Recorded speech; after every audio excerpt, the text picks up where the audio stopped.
Hey everyone, Jody from Bear Off-Road Adventures here. Today, I'm going to show you how we change our spark plugs in our 2.7 liter V6 Ecoboost in our Ford Bronco. Stay tuned.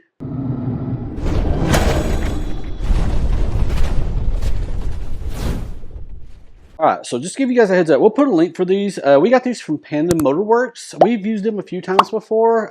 They seem to be around for a while. They do a lot of stuff with imports as well as the EcoBoost motors with Ford. But they have these NGK spark plugs. They're pre-gapped. They're a degree colder or a notch colder, however you want to pronounce that, which will be great for us because we have those high flow charge pipes and we have that better intercooler. So a lot of people recommend you do that with these. Like I said, they're pre-gapped, so we don't have to worry about that. In preparation for this, we did get out our spark plug socket out of our Motley Industries Bronco toolkit. It's a 5/8. Now that one only has, it's not magnetic. It only has the, I don't know, fabric in there that kind of helps pull that out. So I got this little cheap one off Amazon that is a magnetic one that you can use as well. So we'll probably use it for our spark plug, just that way we can make sure that we pull it out easy. And it comes with this swivel thing on it too, so you have to worry about that extension popping off. So they have it with the longer extension, which hindsight being 2020, I should have got the longer extension. But I think as long as this piece sticks out of the top of the cylinder, should be okay, because we can just reach down and grab it and not yank it out when we need to. So anyway, we'll get started on this. I'll quit rambling and show you guys how we do it. Alright, so the first thing you're going to notice here is that we're going to start using our snippers to undo some zip ties that are holding this cord down. You'll have a couple of them across each side, so just know that you'll have to do that. So you'll want to have some zip ties handy because you'll want to zip tie them back in place once you remove them. Just want to point that out to you real quick as we get started. As you'll also see here, we take we unplug the coil pack. So the wiring loom that we saw above, it does have wires that snake down to each coil pack. You just simply remove those like you would any other wire. This is the driver's side that we're on right now. And you see that little red thing up here at the screen, about mid on the screen? That's something we did unplug before we got started. We didn't get to film that. So anyway, I want to show it to you real quick. Let's show you got to unplug these things before we can start taking them out. Alright, once you got the wire loose, you'll stick one of your sockets down here to undo the coil pack, and you'll want to just take those bolts all the way out. Just make sure you don't drop them, and then we'll go all the way around and get all those off. So we're doing this all at once to keep it simple, but yeah, once you get those off, you'll be ready to pull the coil packs out.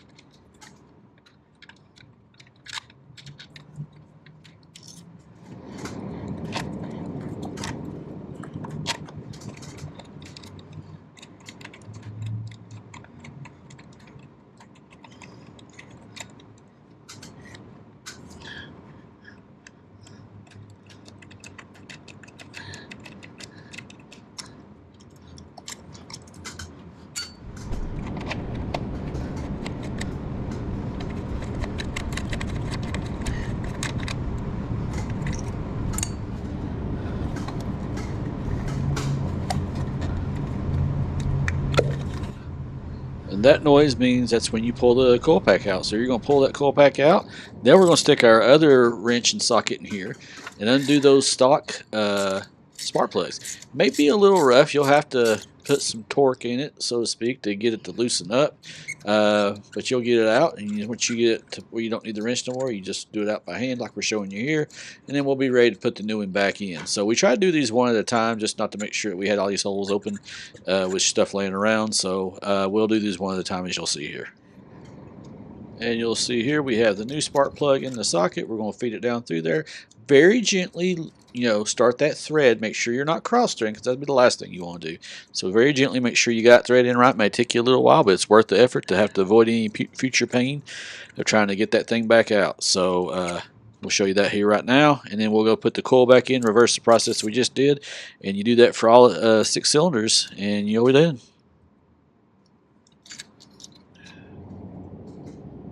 Alright, you go put the coil pack back in, you just kind of push it down the same way you did.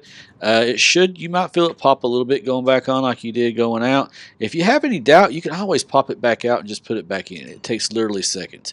And then once you get it lined up and get it back in, you just put your bolts back in and screw them on down. And then you're ready to move on to the next one.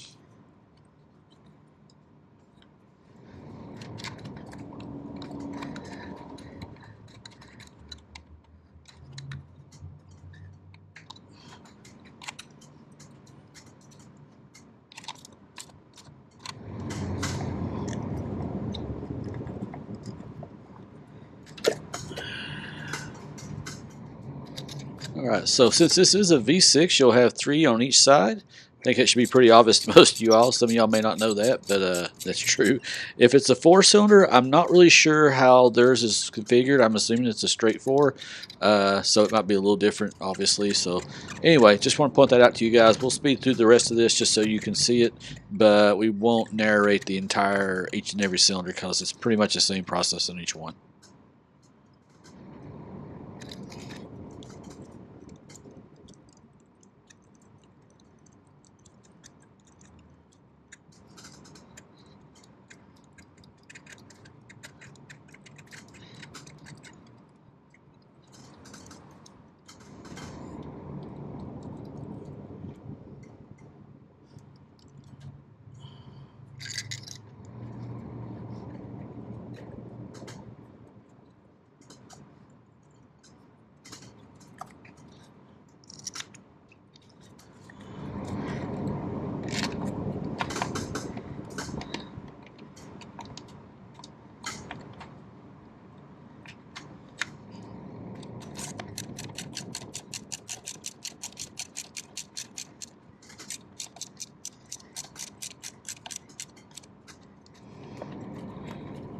All right, you'll see here on this back one, this is buried under a lot of stuff, so this is going to take a little bit more finagling, maybe a little cussing, get that thing out and get it separated and get it put back in right, but nothing you can't do. It's doable. Like I said, we made it look kind of easy here, but it is doable. So you may have to move some stuff around and stuff and finagle some stuff to get in there back right, but I have full confidence every one of you guys can do it. It's the hardest one to do.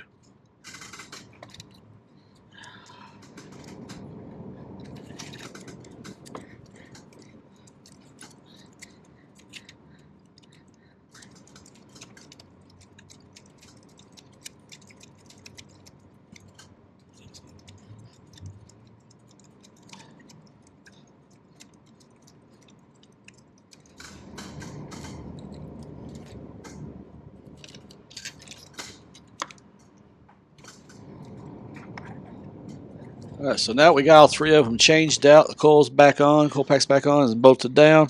Now we're going to go through the process of plugging all the coils back up to that wiring loom, and then plug up our little hose there that fits on the little red fitting there. So you got to do all that, just kind of like in reverse of what you did before. You just go through here and just kind of make sure everything's down, make sure it's connected is good, and you're good to go to the other side at that point.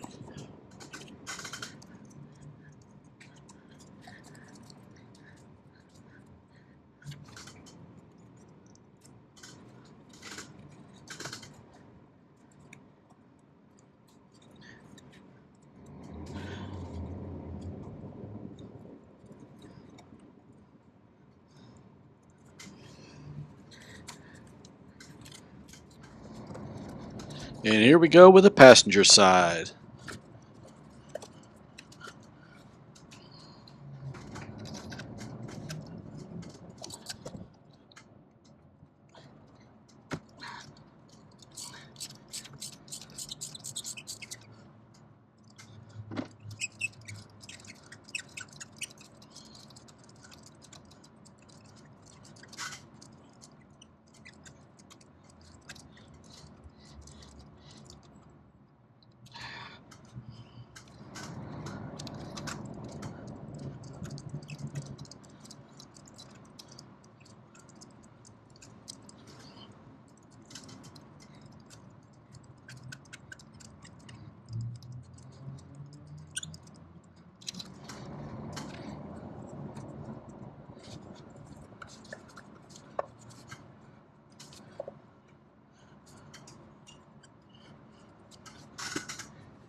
So that was it. We changed it out pretty quickly.